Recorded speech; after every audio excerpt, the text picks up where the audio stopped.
इस कार्यक्रम के पुण्यार्चक हैं बाहुबली एंड मुत्तीन wholesales sarees and cloth merchants, चदचन डिस्ट्रिक्ट, विजयपुर एवं समस्त बाहुबली एंड मुत्तीन परिवार।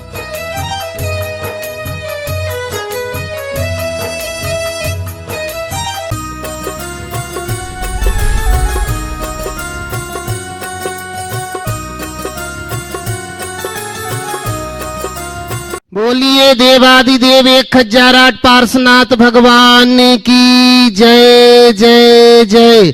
श्रवण संस्कृति के उन्नायक प्रातः स्मरणीय आचार्य भगवंत विद्यासागर जी महामुनि राज की जय जय जय जय। बोलिए गुणायतन प्रणेता शंका समाधान करता भावना योग प्रवर्तक तरुणाई के प्रखर वक्ता पूज्य मुनिवर श्री प्रमाण सागर जी महाराज की जय जय जय। मुनि संघ की जय जय जय।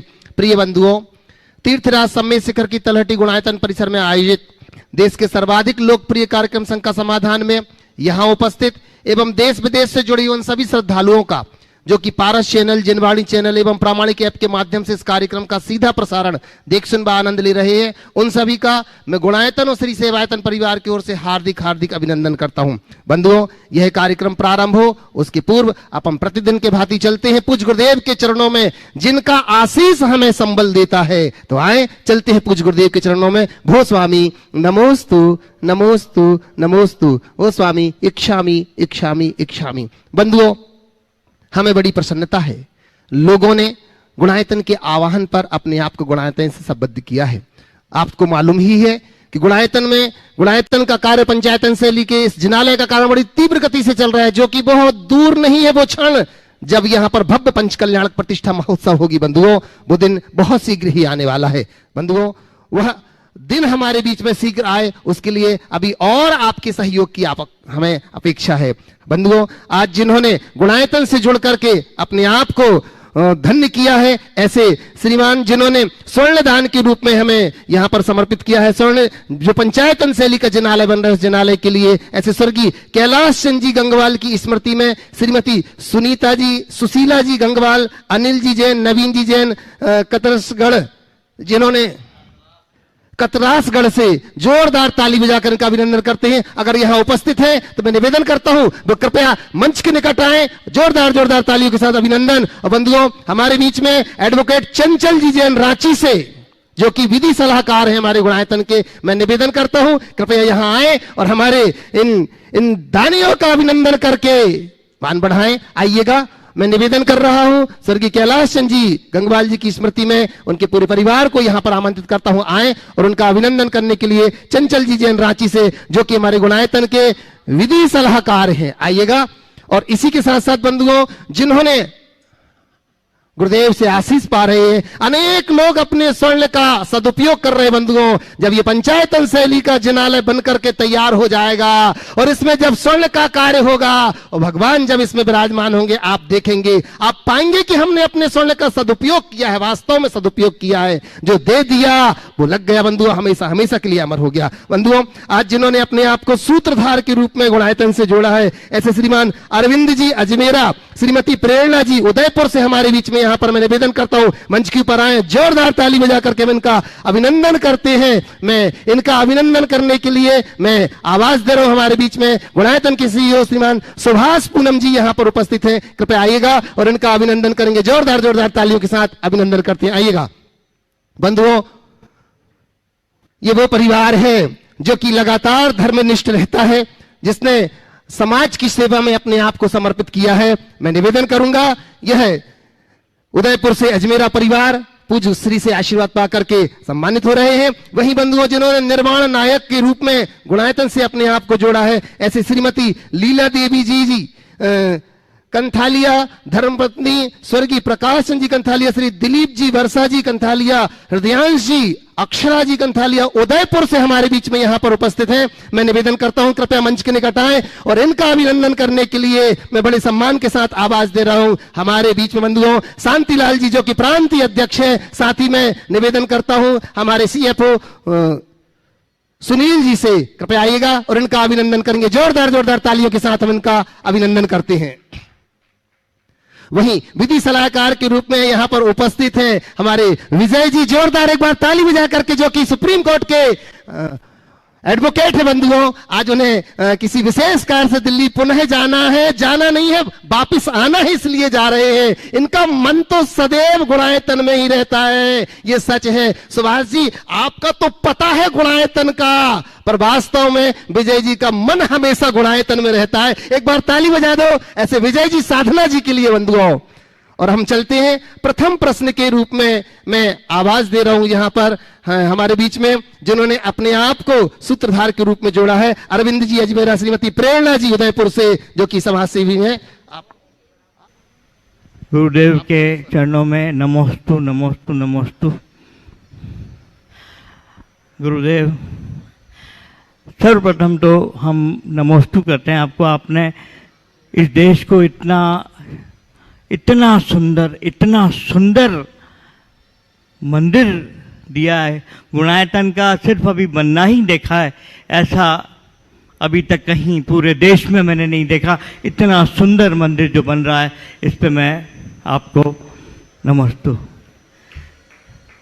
गुरुदेव, एक निवेदन था कि हो क्या रहा है, जैन समाज में हम लोग अहिंसा परमो धर्म का पालन करने की बात करते हैं, लेकिन जो हम धर्म की तरफ बढ़ते जा रहे हैं, जब रैली निकलती है तब हम गाजे बाजे बजाते हैं बहुत ज़्यादा, उससे पशु पक्षियों को तकलीफ होती है, आवाज़ इतनी होती है।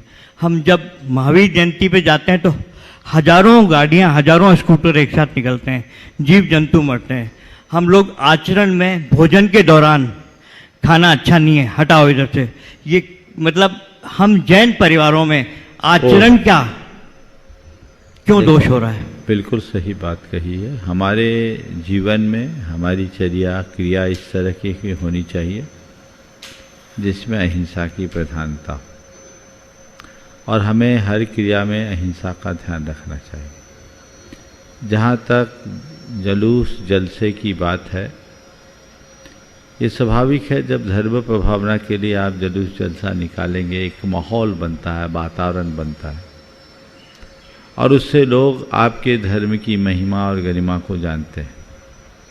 जुलूस जलसे में समूह होगा, पर हाँ, उसमें अनावश्यक आडंबर नहीं होना चाहिए, भव्यता होनी चाहिए। भगवान का जब समोसरण निकलता है तो उसकी तो महिमा ही अपार होती है। कई जगह बड़ा शहर है और किसी विषय के लिए एक माहौल बनाने के लिए वाहन आदि की रैली लोग निकालते हैं, तो एक वातावरण बनता है। तो उन सब बातों को उसी दृष्टि से देखना चाहिए। खाने पीने में अपव्यय और हिंसा का पूरा परहेज करना चाहिए।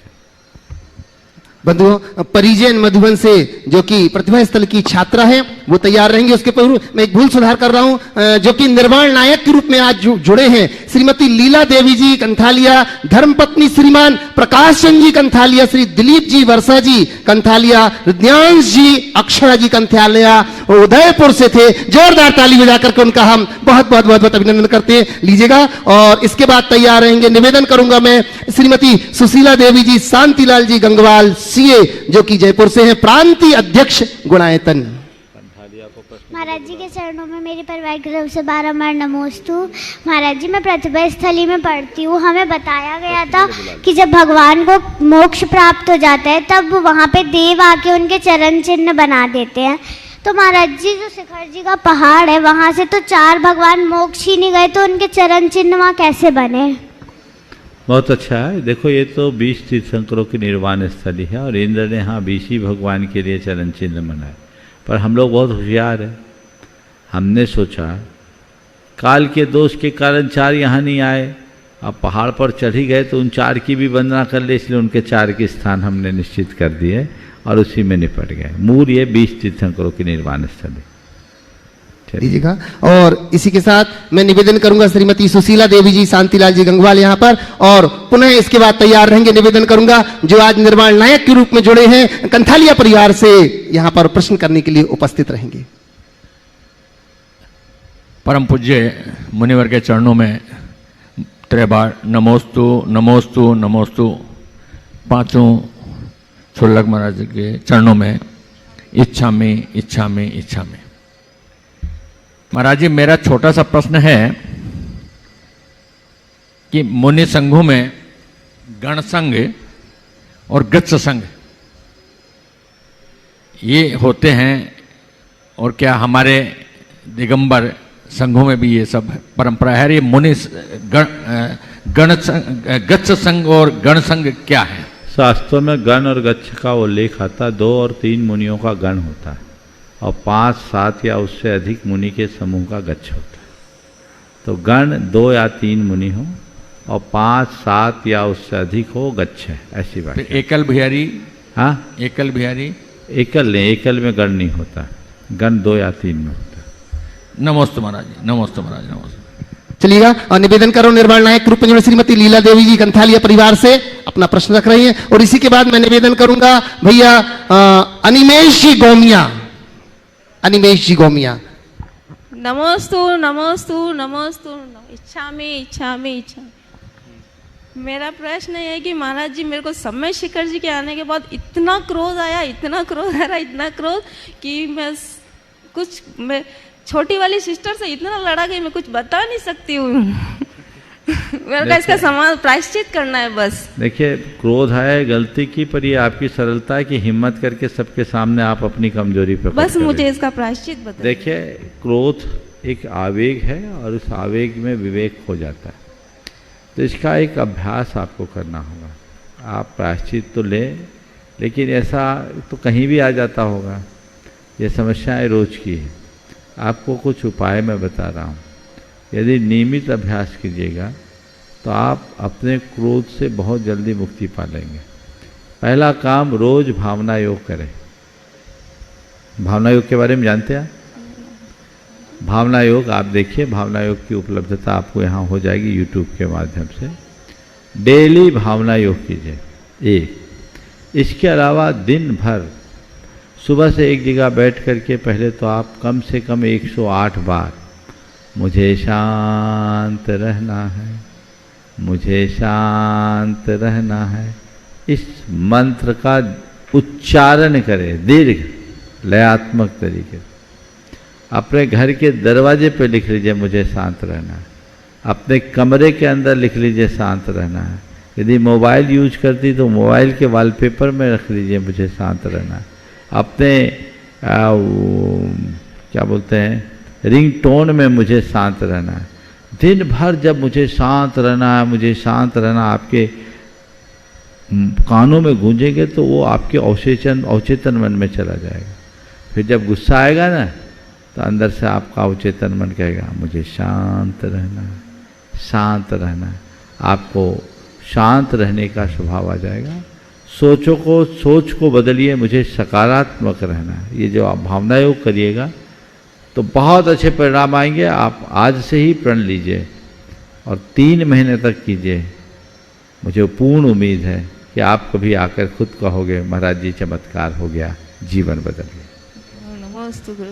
भैया अनिमेश जी गोमिया और इसी के बाद तैयार रहेंगे सुशील शोभा जी पांड्या झुमरी तलैया से। महाराज श्री के चरणों में मेरे और मेरे परिवार की तरफ से नमोस्तु नमोस्तु नमोस्तु। छुल्लक जी के चरणों में नमोस्त इच्छामि इच्छामि इच्छामि। महाराज श्री, मेरा प्रश्न ये है कि इष्ट गुरु माता पिता गुरु मुनि और इन सभी के चरण छूने से हमें क्या लाभ होता है और क्या अलग अलग है सब में? देखिए, इष्ट गुरु माता पिता या अन्य मुनिजन, इनके चरण छूने, भगवान भी कह लो साथ में, इनके चरण छूने से हमें क्या लाभ होता है। सबसे पहले तो चरण क्यों छूते हैं इसको समझो। हमारे देश में चरण छूने की, चरण स्पर्श करने की परंपरा है। इसका पहला कारण तो आध्यात्मिक कारण है कि चरण को हमारे आचरण का प्रतीक माना गया है और हमारे देश में अवधारणा है कि चरित्र से ही हमारे जीवन का विकास होता है। तो हम अपने चारित्रिक गुणों के विकास के लिए महान आत्माओं के या पूज्य पुरुषों के चरण का स्पर्श करते हैं। दूसरा कारण, जब हम चरण में रखते हैं और उसमें अपना शीश झुकाते हैं। क्या झुकाते हैं? शीश। शीश को हमारे शरीर का सबसे उत्तम अंग कहा जाता, उत्तमांग माना जाता, और चरण को सबसे निकृष्ट अंग। तो अपने उत्तमांग को किसी के चरणों में रख देना यानी अपने आप उस व्यक्ति को सर्वोच्च स्थान प्रदान कर देना है, उनके प्रति अपनी विनम्रता की अभिव्यक्ति। समझ गए? हमने आपके चरणों में अपना शीश रख दिया, यानी हम अब आपके प्रति पूर्णतः समर्पित हो गए हैं, हम आपके शरणागत हो गए, आप हमारे पूज्य और आराध्य हो गए। तीसरी बात, चरण जब हम छूते हैं तो किसी भी व्यक्ति के तप साधना से या उस व्यक्ति के शरीर से जो भी ऊर्जा होती है वो चरणों से निकलती है। तो चरणों के नाखूनों को हम छूते हैं तो उससे भी हमें ऊर्जा की प्राप्ति होती है, इसलिए भी हम चरणों का स्पर्श करते हैं। समझ गए? तो इसी भाव से चरण का स्पर्श किया जाता है। तो जब हम माता पिता इष्ट भगवान के चरण छूते हैं ऊर्जा मिलती है, गुरुजनों के चरण छूते हैं तो उनके आचरण का स्पर्श करने की प्रेरणा मिलती है, माता पिता के चरण छूने से उनके प्रति कृतज्ञता विनम्रता का भाव आता है, उन्हें हम अपने जीवन के आदर्श के रूप में देखने की दृष्टि विकसित करते हैं। तो ये चरण छूने का मूल प्रयोजन है। पर इतना ध्यान रखना, चरण छूने की महिमा सुनकर फिर तुम चाहे जब गुरुओं के चरण छूने में मत लग जाना। चरण छुओ, किसी के भी छुओ तो तब छुओ जब उनको अनुकूलता हो, उनकी अनुकूलता का ख्याल रख करके छुओ। कई बार तो तुम लोगों के चरण छूने के चक्कर में साधुओं के ऊपर खतरा और आ जाता है, गिरने की भी स्थिति बन जाती है। आचार्य महाराज के साथ तो कई बार ऐसा हुआ। तो ये ऐसा नहीं होना चाहिए। चरण छूने का एक अनुशासन होता है। आप जब कभी भी किसी भी गुरुजन का चरण स्पर्श करने का भाव रखे तो अगर वो उनको अनुकूलता है तभी छुए, नहीं तो दूर से भी प्रणाम करके हम उनके आचरण का स्पर्श कर सकते हैं। ये ध्यान रखना। नहीं तो महाराज ने तो कहा हमें तो ऊर्जा लेनी, तो ऊर्जा तो ले, लेकिन उनको तो सलामत रखो, वही सुरक्षित, नहीं तो फिर तुम किसके चरण छुओगे, ये ध्यान रखना। महाराज जी, क्या हम प्रतिमाधारी माता पिता जो होते हैं उनके चरण स्पर्श कर सकते हैं? ये लौकिक विनय। नमोस्तु महाराज। सुशील सोहा जी पांड्या झुमरी तलैया से, और इसी के बाद तैयार रहेंगे। निवेदन करूंगा वरिष्ठ उपाध्यक्ष तीर्थोदय गोलाकोट पचराई से ताराचंदी चौधरी खनिया दाना। गुरुवर के चरणों में नमोस्तु नमोस्तु नमोस्तु। और छुल्लक जी महाराज जी को इच्छामी इच्छामी इच्छामी। गुरुवर, मेरा प्रश्न है रिश्ते और पैसे के बारे में। गुरुवर, रिश्ता होता है प्यार करने के लिए और पैसा होता है उपयोग के लिए, लेकिन गुरुवर लोग प्यार पैसे से करते हैं और उपयोग रिश्तों का करते हैं, और रिश्तों की कीमत खोने के बाद समझते हैं। गुरुवर मैं कहाँ तक सही हूँ, मार्ग दिखाए। नमोस्तु। बिल्कुल ठीक कहा आपने। लोग प्यार रिश्तों से करते हैं, पैसों से करते हैं, और उपयोग रिश्तों का करते हैं। ये हमारा दोहरा नज़रिया है। इस नज़रिए को बदलना चाहिए, क्योंकि पैसे हमारे जीवन में उपयोगी हो सकते हैं लेकिन एक सीमा से अधिक नहीं, और रिश्ते ही अंत में काम में आते हैं। हमने फोर्ड के विषय में सुना है कि फोर्ड ने अपने जीवन में बहुत पैसे कमाए लेकिन उनका अंत बहुत बुरा हुआ, और अपने अंतिम क्षणों में उन्होंने एक बहुत बड़ी बात लिखी कि आज मुझे इस बात का एहसास हो रहा है कि जितना समय और शक्ति मैंने इन रुपयों को कमाने में लगाई, यदि उतना उसका एक अंश मैंने मित्र बनाने में लगाया होता तो मेरी ये दुर्दशा नहीं होती। काश लोग इस बात को समझे और अपने जीवन की धारा को बदले। ताराचंदी चौधरी खनिया धाना से, और इसी के बाद निवेदन करूंगा आज प्रथम शांति धारा करने का सौभाग्य जिनको मिला था, साथी विनय जी दिल्ली से, शशि कमल जी भिवंडी मुंबई। हे भगवान, आपके चरणों में कई बार नमोस्तु नमोस्तु नमोस्तु। छुल्लक जी के चरणों में इच्छामी इच्छामी। हे भगवान, अकलंक और निकलंक दो भाई थे, एक को याद एक बार में होता था, दूसरे को 2 बार में याद होता था। दोनों पर संकट था और भाग रहे थे। भागते भागते में छोटे भाई ने बड़े भाई से कहा कि तुझे एक बार में याद होता है, तू रुक जा, तू धर्म की प्रभावना बहुत कर लेगा और मैं आगे बढ़ता हूँ। आगे बढ़ा, वो दुख गया। तालाब पे एक धोबी बैठा था, कपड़े धो रहा था, वो उसको उठा ले गया। महाराज मेरी शंका यहाँ है कि ये दोनों की पर्याय बदल गई, तो धोबी साथ में क्यों उसकी पर्याय बदली? नमोस्तु भगवान नमोस्तु।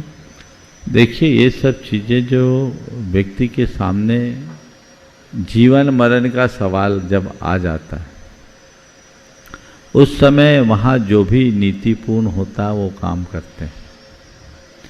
वहाँ धर्म गौण होता है, नीतियाँ प्रमुख होती है।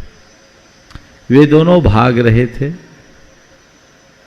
और पीछे से उनके हत्यारे उनके पीछे लगे थे।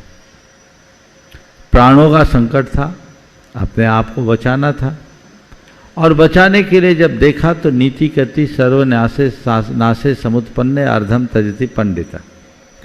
पूरा जाता देखिए आधा लेव विचार। जब सब जा रहा है तो जो बच जाए वही सही। तो निकलंक ने कहा कि मैं आगे बढ़ता हूँ, आप छिप जाओ। अकलंक छिप गए, कहे चलो एक तो बचे ताकि हम आगे चल के धर्म संस्कृति की रक्षा कर सके। वो भागा पीछे पीछे, दूसरा व्यक्ति भी भाग गया। ये एक संयोग था, उन्होंने उसे मरने के लिए नहीं भगाया, ये एक संयोग था। और इनने अपने नीति का प्रयोग किया और इसके कारण आज अकलंक बच गए। निवेदन कर रहा हूं शशि कमल जी जैन भिवंडी मुंबई से, और इसी के बाद मैं निवेदन करूंगा गुणायतन CFO सुनील जी रेखा जी।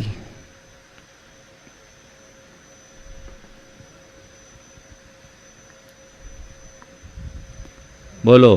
नमस्ते महाराज। इच्छा में एक चुलक जी, मानव जीवन की सबसे बड़ी भूल कौन सी है? मानव जीवन की सबसे बड़ी भूल यही है कि वो गलतियों को स्वीकारता नहीं और उसे सुधारता नहीं। यदि मनुष्य गलती को स्वीकारने लगे और सुधारने लगे तो मनुष्य से श्रेष्ठ इस धरती पर कोई नहीं। निवेदन कर रहा हूं गुणायतन CFO सुनील रेखा जी से, और इसी के बाद तैयार रहेंगे जीत जैन भोपाल से। नमोस्तु गुरुवर, नमोस्तु गुरुवर, नमोस्तु सभी छिल्लक जी को मेरा इच्छा में। महाराज जी, हमारे जीवन में स्थिति परिस्थितियां बदलती रहती हैं, तो हमें किस प्रकार देखें कि हमें जीवन का सही अर्थ पता लगता रहे? हमारी स्थिति परिस्थिति बदलते रहती है तो हम उनको किस तरह देखें कि हमें उसका ध्यान आता रहे? देखिए, स्थितियाँ और परिस्थितियों पर बारीक दृष्टि रखें और सोच को सकारात्मक बनाएं। तो चाहे स्थिति कुछ भी बदले, परिस्थिति कुछ भी बदले, हमारी मनस्थिति संभले रहे। वस्तु के स्वरूप को समझना चाहिए, व्यक्ति को सजगता और जागरूकता के साथ अपना कार्य करना चाहिए और धीरे धीरे आगे बढ़ने का प्रयास करना। नमोस्तु गुरु, नमोस्तु गुरु। जीत जैन भोपाल से, और इसी के बाद तैयार रहेंगे दर्शन जैन नबी मुंबई से। गुरुदेव के चरणों में मेरा और मेरे परिवार का बारंबार नमोस्तु नमोस्तु नमोस्तु। सभी मंचासीन छुल्लक महाराज जी के चरणों में इच्छामी इच्छामी इच्छामी। महाराज जी, मेरा प्रश्न है, जैसे कोई व्यक्ति स्टाइल मारता है या फिर अपने बड़े बाल रखता है या अच्छे कपड़े पहनता है, तो हम उस चीज़ को तो कॉपी करना चाहते, पर वही व्यक्ति रोज सुबह उठ के भावना योग करता है या फिर धर्म ध्यान करता है, उस चीज़ को कॉपी नहीं करना चाहते। तो महाराज जी, ऐसा क्या होता है? लोग ऊपर की चमक धमक से प्रभावित ज़्यादा हो जाते हैं, अंदर के गुणों की तरफ आकर्षण कम होता है। हमें एक सीख लेनी चाहिए कि हमें ऊपरी चमक से कम भीतरी गुणों के प्रति आकर्षित होना चाहिए। यदि हम किसी भी व्यक्ति से थोड़े भी प्रभावित हों तो ऊपर की चमक तो 2 दिन की है, अंदर का व्यक्तित्व होना चाहिए जिससे हम अपने गुणों का विकास कर सकें। नमस्ते महाराज। लीजिएगा दर्शन जैन नबी मुंबई से, और इसी के बाद मैं निवेदन करूंगा हमारे बीच में विधि सलाहकार गुणायतन के चंचल जी रांची से हैं, एडवोकेट चंचल जी। नमोस्तु महाराज जी, नमोस्तु महाराज जी, इच्छा में महाराज जी, इच्छा में। महाराज जी, मेरा प्रश्न ये था, एक शब्द और एक रिश्ते की कीमत तभी पता चलती है जब दोनों निकल जाते हैं, एक मुंह से और एक जीवन से। गुरुवर, ऐसा क्या करे कि जिससे रिश्ते और जबान दोनों सही रहे? एक शब्द और एक रिश्ते की महिमा का पता तब चलता है जब दोनों निकल जाते, एक मुंह से एक जीवन से। तो ऐसा क्या करें कि हमें अपने जबान और रिश्ते दोनों को हम संभाल के रख सकें। बिल्कुल। अब तक हमने जो भी बोला है मुंह से, जब कभी भी गलत निकला है उसके अंजाम को हमेशा सामने रखो और उसके प्रति जागरूक हो जाओ। अगर व्यक्ति अपनी वाणी के प्रति जागरूक हो तो वाणी में संयम ला सकता है। मुझे क्या बोलना है, कैसा बोलना है, कब बोलना है, कितना बोलना है, इस बात का ध्यान हमेशा होना चाहिए। और महाराज जी सपोज ये पूरी बात तो होने दो, पूरी बात कर लो। यस। फिर दूसरी बात है रिश्तों का। तो रिश्ते हम कितनी कठिनाई से बनाते हैं और रिश्ते टूटने का परिणाम क्या निकलता है इसे समझ लो। जीवन में हमारे जो रिश्ते हमने खोए उनको सामने रखो, तब समझ में आएगा कि रिश्ते का मूल्य क्या होता है। हम अपने जिन भी रिश्ते को निभाने में थोड़ी लापरवाही करते हैं, उसे थोड़ा उन लोगों के जीवन में झांक कर देखो जिनके वे रिश्ते खो गए हैं। चाहे वो माँ बाप हो, चाहे पति पत्नी का संबंध हो, चाहे भाइयों का संबंध हो या अन्य कोई रिश्ता, रिश्ते का अपने जीवन में अपना मूल्य है, महत्व है। और बिल्कुल आपने सही कहा, हम खो देने के बाद उसका मूल्य समझते हैं।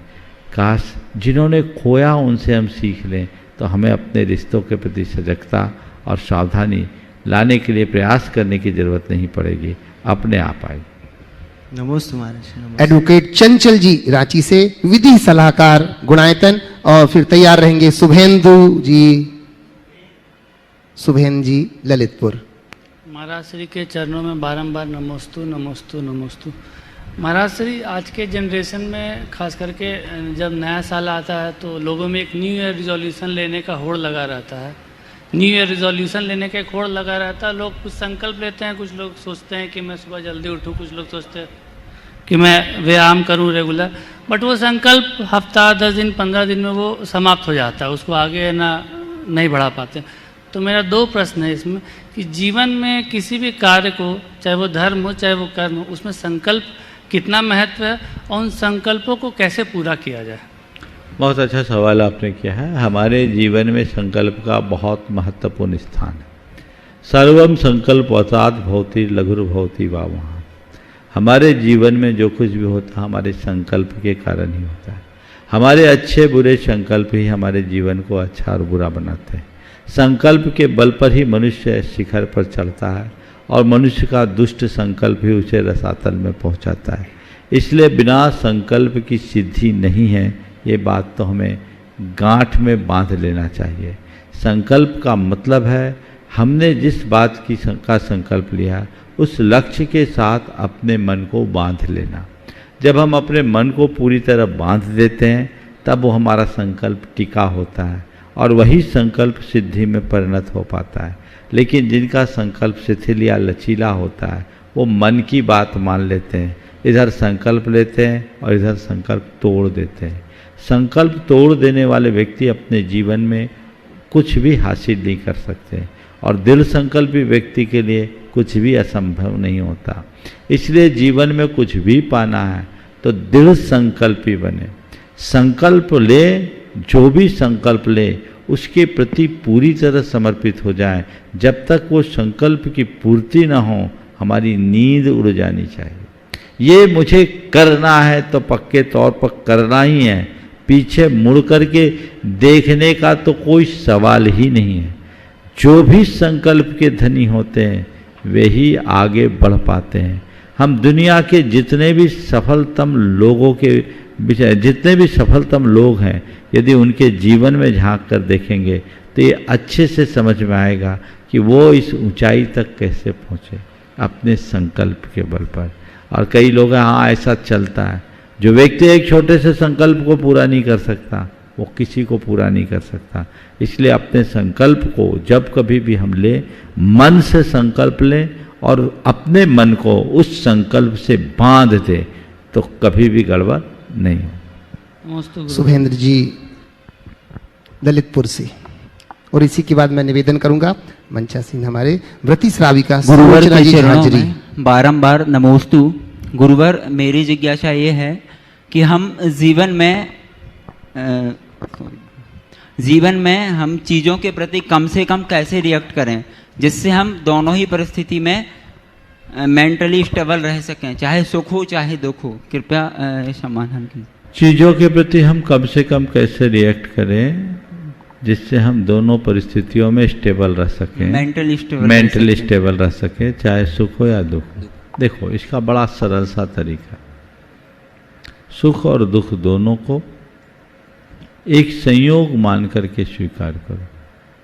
सुख भी मेरा नहीं है, दुख भी मेरा नहीं है। जो सुख आया ये भी बाहरी है और जो दुख आया वो भी बाहरी है। पुण्य के परिणाम स्वरूप सुख आता है और पाप के प्रकोप से दुख आता है। न पुण्य मेरा स्वभाव है न पाप मेरा स्वभाव है, मेरी आत्मा तो इन सब से ऊपर है। जिसकी ऐसी दृष्टि होती है वो अपनी मनस्थिति को इनसे कभी प्रभावित नहीं होने देता, उसकी मानसिकता कभी प्रभावित नहीं होती और वो स्थिरता बना ले। पर गुरुदेव, अगर अपन दुखी मतलब कुछ है हमारे साथ और हम खुश हैं तो फिर लोग प्राय बोल ही देते हैं, वो तो ऐसे ही हैं, उनको कुछ फर्क ही नहीं पड़ता, वो तो खुश ही रहते हैं। अगर तुम्हारी दृष्टि आत्मा पे होगी ना तो लोगों की बातों की प्रतिक्रियाएं तुम्हें प्रभावित ही नहीं करेगी। अपने स्वरूप को पहचानो और ये व्यक्ति को सोचना चाहिए कि मेरी जिंदगी मेरी निजी जिंदगी, दूसरे की नहीं। तो मुझे अपने जीवन का रस लेना है तो उसके लिए मुझे खुद को तैयार करना। नमोस्तु।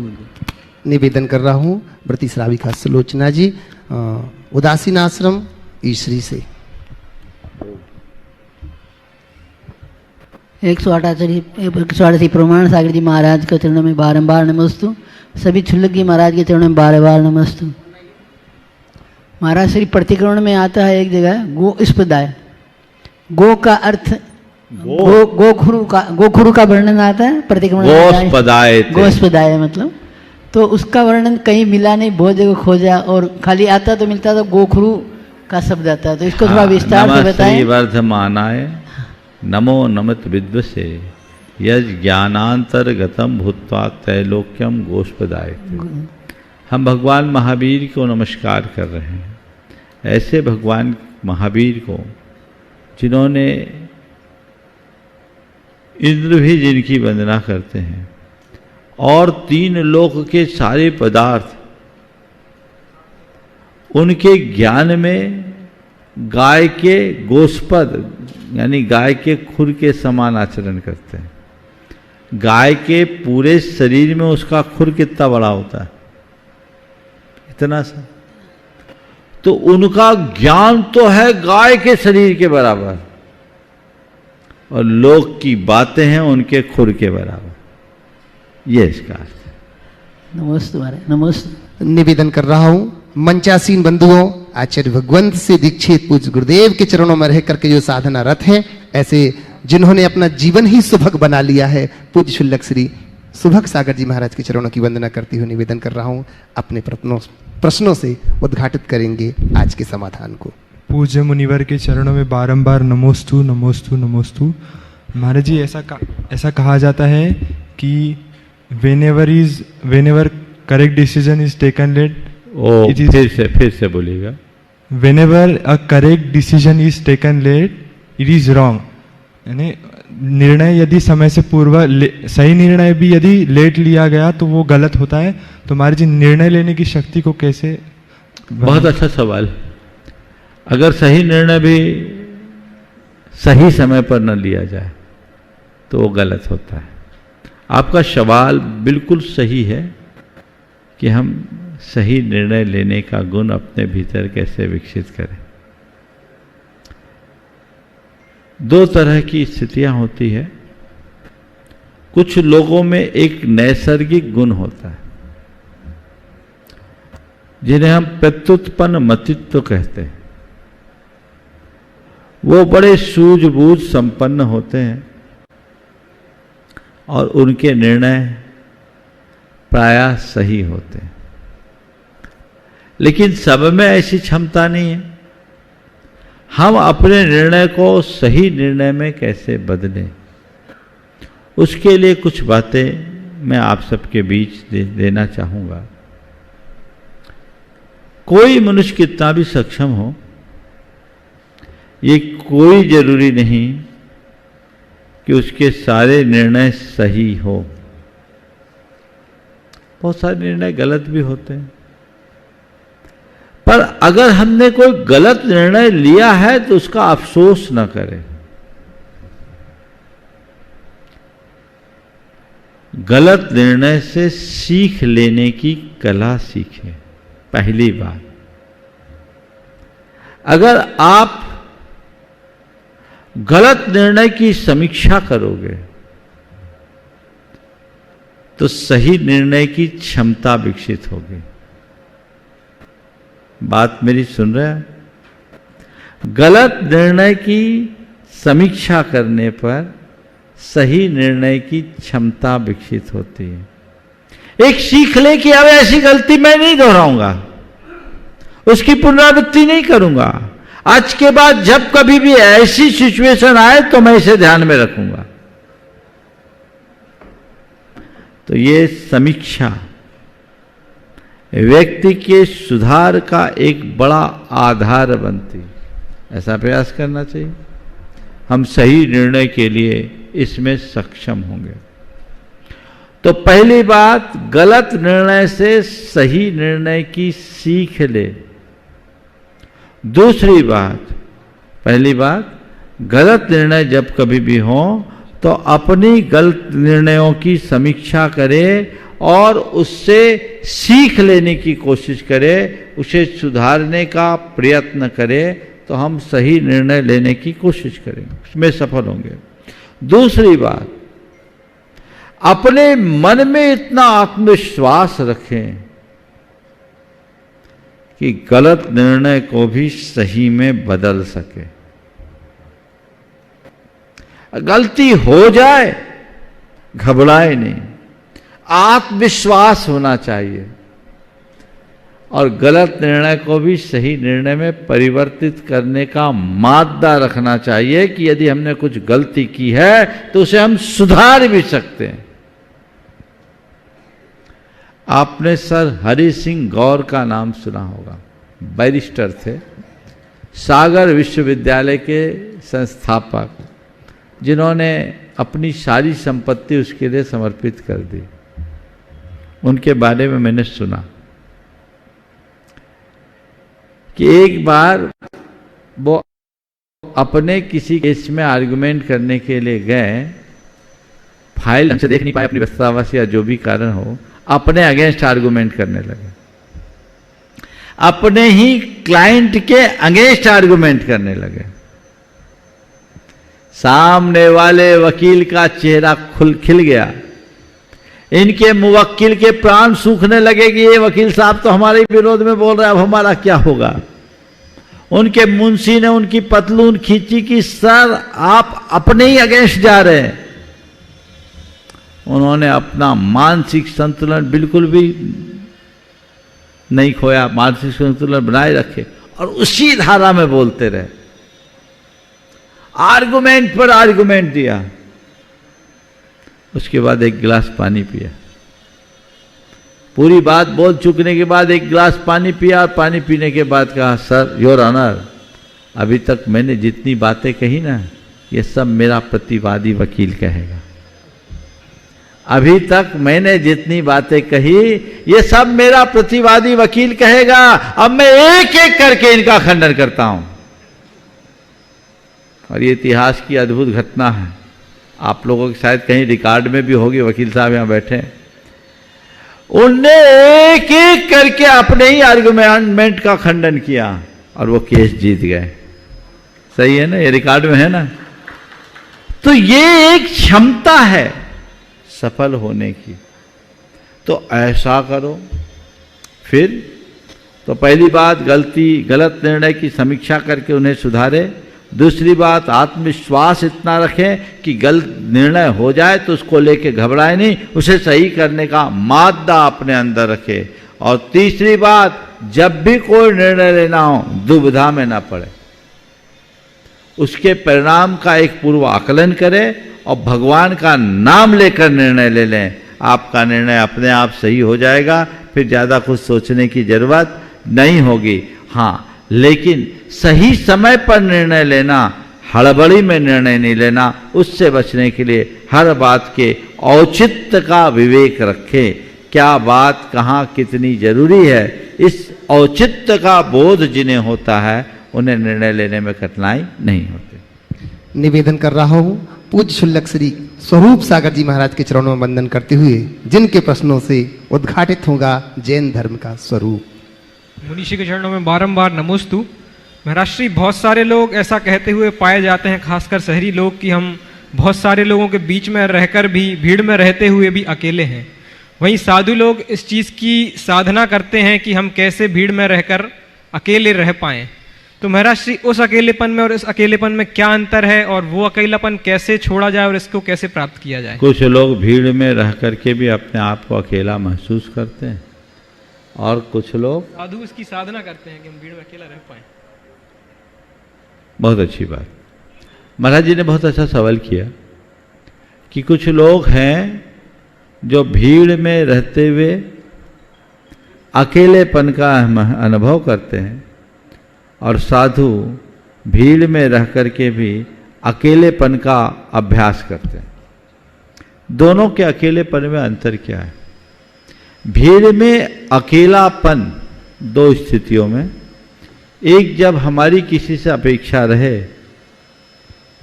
और उसकी पूर्ति ना हो तो लगता है कोई मेरा नहीं है। बेटे का आईआईटी में सिलेक्शन हुआ, पिता उसे ट्रेन में बिठा के आया,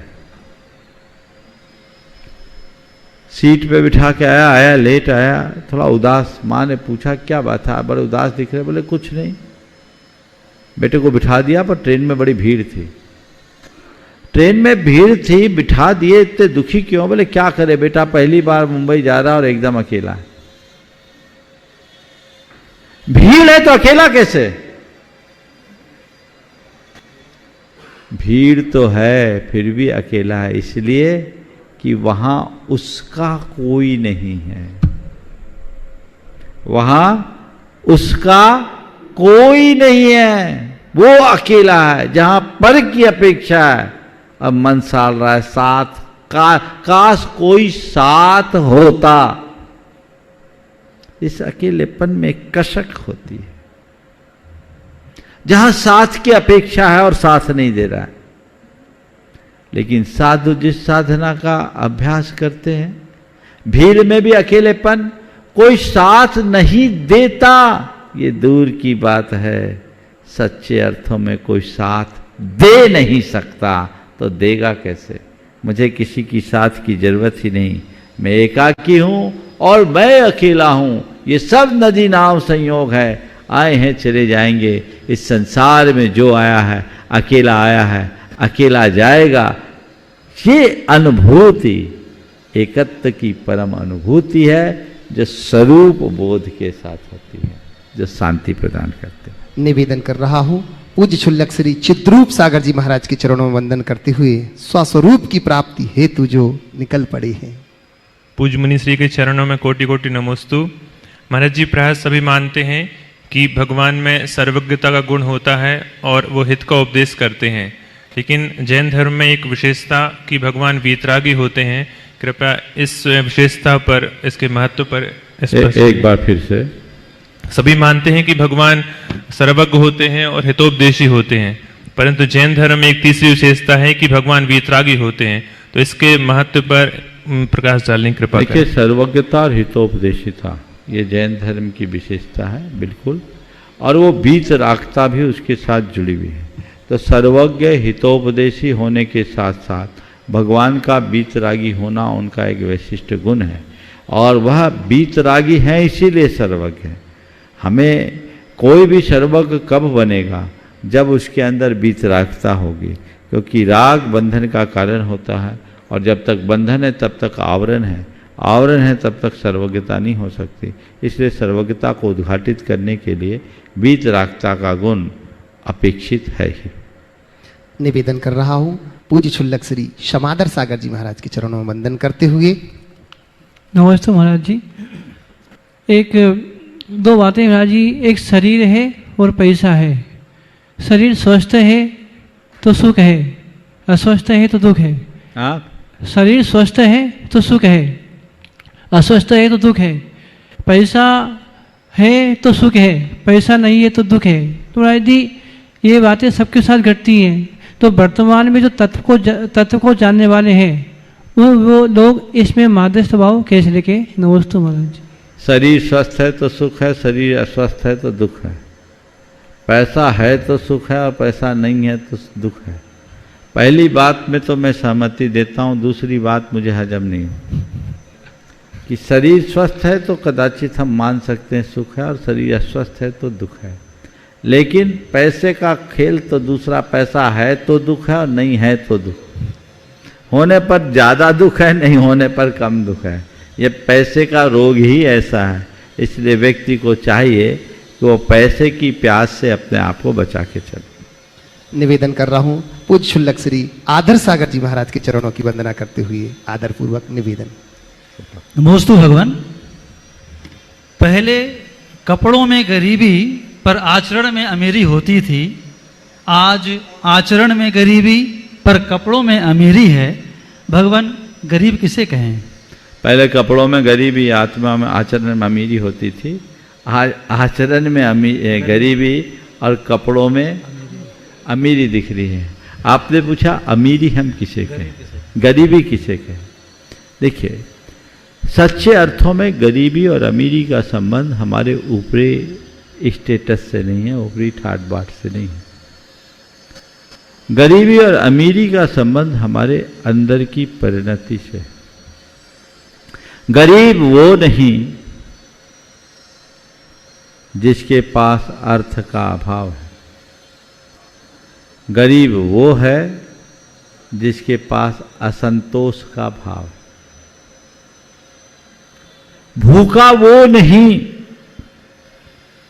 जिसे खाने के लिए कुछ न मिले और खाने की इच्छा नहीं। भूखा वो है जिसने 2 लड्डू खा लिए, 2 थाली में है, उसके बाद भी बगल वाली की थाली में नजर गड़ाए। मनुष्य के मन में जितनी अधिक तृष्णा वो उतना गरीब। आज का समय बदल गया। आपकी बात की एक पंक्ति में समीक्षा करके मैं कहूँगा कि आज के लोग अपनी फोटो तो अच्छी बना रहे हैं, एक्सरे बिगड़ा हुआ है। सबकी फोटो अच्छी है पर एक्सरे सबको भी सोचना पड़ेगा। फोटो भले खराब हो, अंदर की एक्सरे सही होनी चाहिए। बाहर का टिप टॉप न भी हो चलेगा, भीतर का व्यक्तित्व अच्छा होना चाहिए। निवेदन कर रहा हूं गुणायतन विधि सलाहकार supreme court advocate Vijay ji साधना जी, और इसी के बाद निवेदन करूंगा हमारे बीच में शिरोमणि संरक्षक विनय जी अपनी त्रिवेणी के साथ। गुरुदेव, एक रोज मैंने पहले भी निवेदन किया था। मुझे कई बार लगता है, मैंने एक रोज पहले भी निवेदन किया था, मुझे लगता है कि कुछ मुझ में असमर्थता आ रही है शायद आयु के साथ। अब जैसे भैया जी ने नाम पुकारा और मेरे मन में कोई शंका ही नहीं होती, तो शायद ये समर्थता है या आपके प्रति श्रद्धा है। मैंने बहुत अच्छा, आप निशंक हो जाए ऐसा आशीर्वाद है। सही दिशा में जा रहे हैं। शंका हमारी दुर्बलता है और निशंका में उपलब्धि है। बहुत अच्छी बात, आशीर्वाद। हाँ। निवेदन कर रहा हूं विनय जी वीवी कोठिया जी और मुकेश जी ग्वालियर, और इसी के बाद निवेदन करूंगा हमारे बीच में डॉक्टर शरद जी जैन जयपुर से हैं। गुरुवर नमस्तु नमस्तु। जब भी जीवन में विपरीत परिस्थितियां आती हैं तो हमारी प्रभु के प्रति श्रद्धा स्थायी नहीं रह पाती और घबरा जाते हैं। तो ऐसे में हम कैसे अपनी श्रद्धा में स्थित रहें? जब भी विपरीत परिस्थिति आती हमारी श्रद्धा डगमगा जाती है। आपने पूछा ऐसे में हम अपनी श्रद्धा को स्थिर कैसे करें? अनुकूल परिस्थितियों में हम थोड़ा अभ्यास बना लें ताकि विपरीत परिस्थितियों में स्थिरता ला सकें, और अपनी श्रद्धा को पहले ठीक करें। हम लोगों ने एक गलत श्रद्धा अपने मन में बिठा रखी है कि मेरी सारी परिस्थितियों से प्रभु मुझे उबार देंगे। प्रभु उबारने वाले नहीं है, ठेका भगवान ने नहीं लिया। भगवान कहते परिस्थिति तूने पैदा की, झेलना तुझे, मैं करने वाला नहीं हूं, मैं तो ज्ञाता दृष्टा हूं। भगवान मेरी परिस्थितियों को नहीं बदल सकते, भगवान से प्रेरणा पाकर हम अपनी परिणति को बदल सकते हैं। चाहे जो परिस्थिति हो, अपनी मनस्थिति को संभाल ले, ये प्रेरणा भगवान देते हैं। भगवान कहते देख मेरी तरह बीतराग बन जा। पार्श्वनाथ भगवान के पास आप लोग चाहे जब चले जाते, तुमसे लागी लगन ले लो अपनी शरण पारस प्यारा, मेटो मेटो जी संकट हमारा। उनके ऊपर कितने संकट आए थे, वो कहीं गए थे क्या? बोलो, तुम्हारे संकट तो उनके आगे कुछ नहीं है। वो 7 दिन तक कितने भयानक उपसर्ग सहते रहे। तो सच्चे अर्थों में प्रभु को पहचानो, उनके मार्ग को पहचानो और उसके अनुरूप श्रद्धा करो। प्रभु के पास इसलिए मत जाओ कि प्रभु मेरे ऊपर के संकट निवारण कर देंगे। प्रभु चरणों में इस भाव से जाओ, कैसे भी संकट हो प्रभु मुझे संभाल लेंगे। प्रभु संकटों को टालेंगे नहीं, संभालेंगे। तो वो श्रद्धा मन में होगी तो विपरीत परिस्थिति में तुम्हारी श्रद्धा बढ़ेगी, घटेगी नहीं।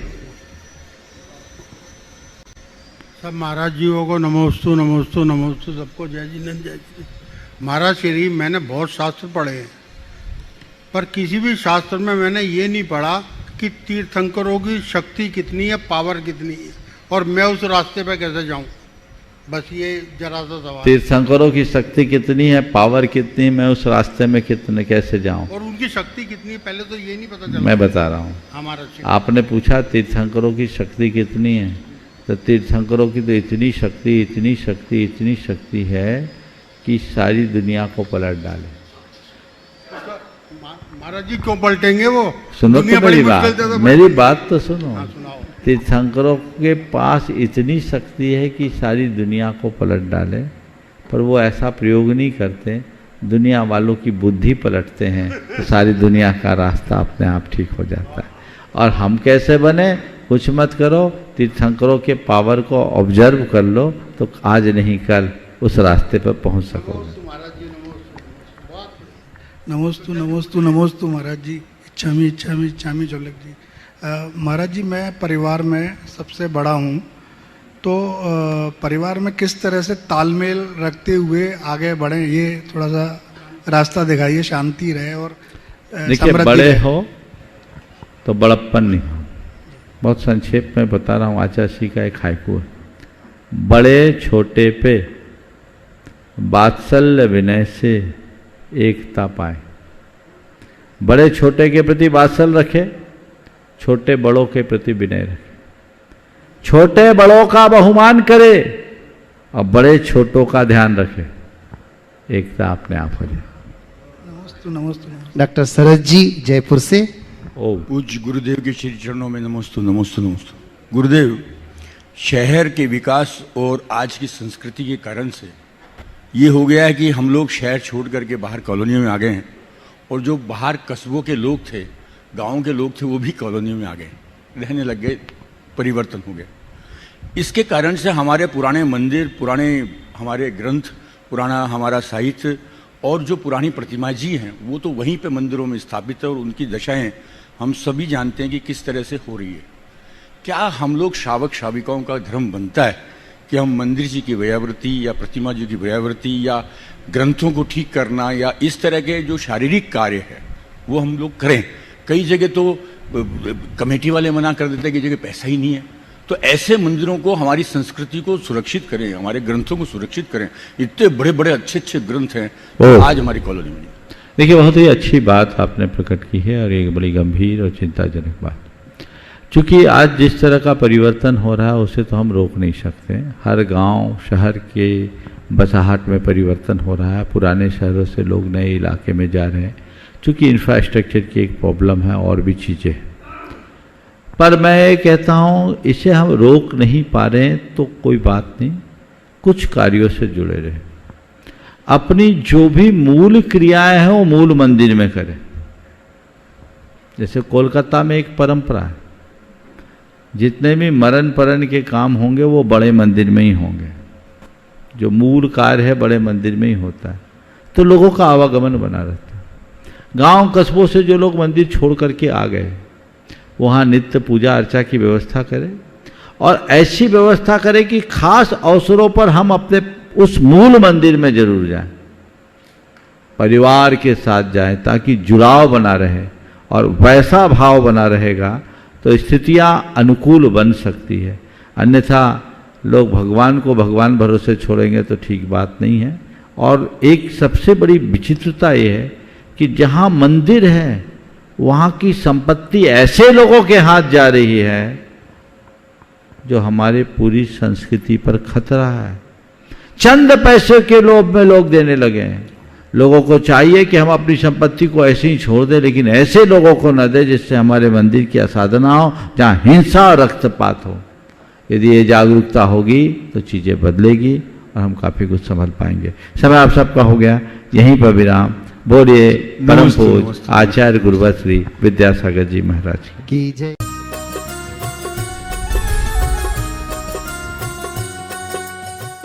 इस कार्यक्रम के पुण्यार्चक थे बाहुबली एंड मुत्तीन wholesales sarees and cloth merchants, चदचन डिस्ट्रिक्ट, विजयपुर एवं समस्त बाहुबली एंड मुत्तीन परिवार।